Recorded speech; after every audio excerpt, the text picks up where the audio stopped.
The Acholi Parliamentary Group is pledging to work closely with the government to ensure non-medical supplies are not taxed because they are needed by medical workers to treat a patient's specific illness or injury in accordance with the physician's plan of care that are directly identifiable to an individual patient. Many of these non-medical supplies are not provided by government. They are bought by the hospital. Demand from the government now to increase the kind of subsidy that the government is giving to Lacor Hospital. That is one key issue. There are the Acholi Parliamentary Group. We promise that when we leave here, we're going to work together and make sure we request from government. The MP for Kilak North, Anthony Acholi, emphasized that the hospital is serving the impoverished Ugandans and subsidies should be given as motivation. If you job with issue of health, you are a candidate to a hospital.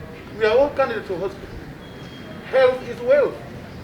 However resources you have, so long as your health is not okay, you are a poor person. So it is important now that government should come to support Lacor Hospital in terms of the oxygen machine.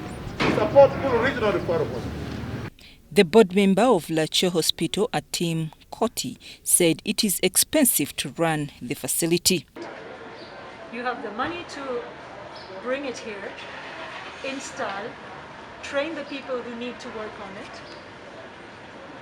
it, purchase all the stuff it needs, like the gas plant, it needs the oil, special oil from abroad. All these things you need to have planned for ahead. The Badege Laibi MP and former Gulu District LC5 chairperson, Ojara Martin Mapenduzi, says the hospital is a ray of hope for the country. Stories where some people who unfortunately died from Kampala, still to release the dead body, you have to pay 80 million or you have to deposit your land title. And so the story is quite different from what is happening here. Lacor is doing something exceptional that needs recognition, but also needs everyone to step forward and start to support. St. Mary's Hospital, Lacor, has registered at least 3,000 cases of COVID-19. Unfortunately, 78 staff and 110 students have tested positive since March 2020. The secretary of the Acholi Parliamentary Group, Kilak South, MP Gilbert Olanya, says this is an issue they will raise on the floor of Parliament. Private hospitals are charging more than 3 million, 10 million, 5 million. Others are going up to 100 million. Up to 100 million. Therefore, for Lacor Hospital, the case is quite unique.